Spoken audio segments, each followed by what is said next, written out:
Hello friends, welcome in new video. इस video में हम देखेंगे need of array, what is array and array के बारे में हम डिटेल में इस वीडियो में देखेंगे। बट हमारे साथ एक जो सर है वो आज का लेक्चर लेने वाले हैं। सीधे चलते हैं उनके कंप्यूटर स्क्रीन पर। हेलो फ्रेंड्स, आज हम इस वीडियो में डिस्कस करने जा रहे हैं नीड ऑफ एरेज के बारे में। क्यों हमें एरे की नीड पड़ती है। अब कंसीडर करते हैं एक सिचुएशन जहाँ पे हमें 10 बच्चों के एज चाहिए और उन एज को हमें स्टोर करना है किसी स्पेसिफिक पर्पस के लिए। जैसे कि हम जानते हैं जो एज है वो एक इंटीजर टाइप है, तो हम उसको स्टोर कर सकते हैं डिक्लेयर करके 10 इंटीजर वेरिएबल।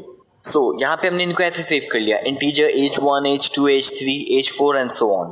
अब अगर हमारे पास 20 स्टूडेंट्स हैं जिनकी एज हमें चाहिए, तो फिर हमें डिक्लेयर करने पड़ेंगे 20 इंटीजर वेरिएबल्स, जैसे हमने 10 के लिए किया। लेकिन ये तरीका बहुत ज़्यादा डिफ़िकल्ट है वेरिएबल्स को क्रिएट करने के लिए। फिर इनको मैनिपुलेट करना, उनका ट्रैक रखना, ये डिफ़िकल्ट हो जाता है बहुत, इसको मेंटेन करना। ये एक प्रॉब्लम है। इस प्रॉब्लम का एक ग्रेट सोल्यूशन ये है, हम इसमें एरेज का यूज़ करते हैं। एरे क्या होता है? एरे एक कलेक्शन ऑफ वेरिएबल होता है सेम डेटा टाइप्स का। For example collection of integers, अगर हम इंटीजर्स का कलेक्शन देखें वो एक एरे है। अगर हम कलेक्शन ले कैरेक्टर्स का, वो एक एरे है। अगर हम कलेक्शन ले फ्लोट पॉइंट नंबर्स का, वो भी एक एरे है। तो ऐसे करके बहुत सारे कलेक्शंस जो होते हैं सेम डेटा टाइप्स का, उनको हम एरे बोलते हैं। लेकिन हम कभी भी डिफरेंट डेटा टाइप्स को एक ग्रुप में नहीं कर सकते। इसको ऐसे समझिए कि हमारे पास एक एरे है और उसमें हम इंटीजर, कैरेक्टर और फ्लोट टुगेदर तीनों को अगर कॉम्बिनेशन बनाए, तीनों का एक ग्रुप बनाए, तो वो पॉसिबल नहीं है एरे में। एरे में सिर्फ सेम टाइप के वेरिएबल्स होने चाहिए, तभी वो एरे होगा।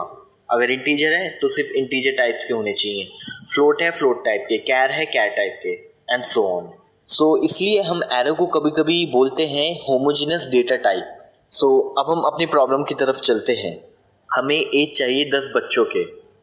इंस्टेड कि हम 10 इंटीजर वेरिएबल क्रिएट करें, उसकी जगह हम एक इंटीजर एरे क्रिएट कर सकते हैं जिसका साइज होगा 10। और ये जो 10 एरे एलिमेंट्स होंगे ये स्टोर्ड हो जाएंगे एक सीक्वेंशियल मेमोरी लोकेशंस में। जैसा कि यहाँ पे जो एरे है वो एक इंटीजर टाइप का है, इसमें जो फर्स्ट एलिमेंट है वो 4 बाइट्स का स्पेस लेगा, 1024 से 1027 तक की। जो सेकंड एलिमेंट है वो भी 4 बाइट्स का स्पेस लेगा, 1028 से 1031 तक, और ऐसे करके ही ये स्पेस लेते चले जाएंगे। और जो एरे है इसकी जो इंडेक्सिंग है वो स्टार्ट होगी 0 से 9 तक, ना कि 1 से 10 तक।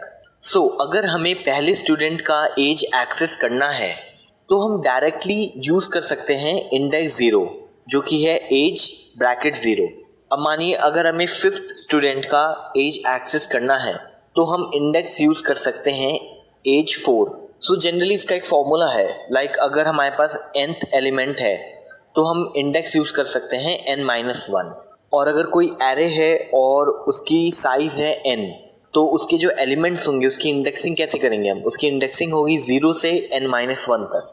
मतलब जैसे अभी हमारे पास 10 स्टूडेंट्स का था, तो हमने क्या किया, 0 से n-1, मतलब 0 से 10-1, तो 10-1 क्या हुआ, 9। अब हम क्या करते हैं, अब हम एक अपार्टमेंट को एरे के साथ रिलेट करते हैं। इसको ऐसे समझिए, जो घर है वो एक डेटा टाइप है और जो अपार्टमेंट है वो एक एरे ऑफ हाउसेज है। मतलब जो घर है वो डेटा टाइप है और जो अपार्टमेंट है वो एरे है इन घरों का। जैसे कि आप देख सकते हैं, ये जो अपार्टमेंट है इसके पास 3 घर हैं। जो सबसे नीचे ग्राउंड फ्लोर है वो हाउस 0, उसकी हमने इंडेक्सिंग करी 0, तो वो पहला घर है। फिर हाउस 1 वो सेकंड घर हो गया, फिर हाउस 2 वो थर्ड घर हो गया, फिर हाउस 3 वो फोर्थ घर हो गया। आप समझ गए एरे क्या होता है, उसकी इंडेक्सिंग कैसे होती है। आज के लिए इतना ही। Thank you for watching this video.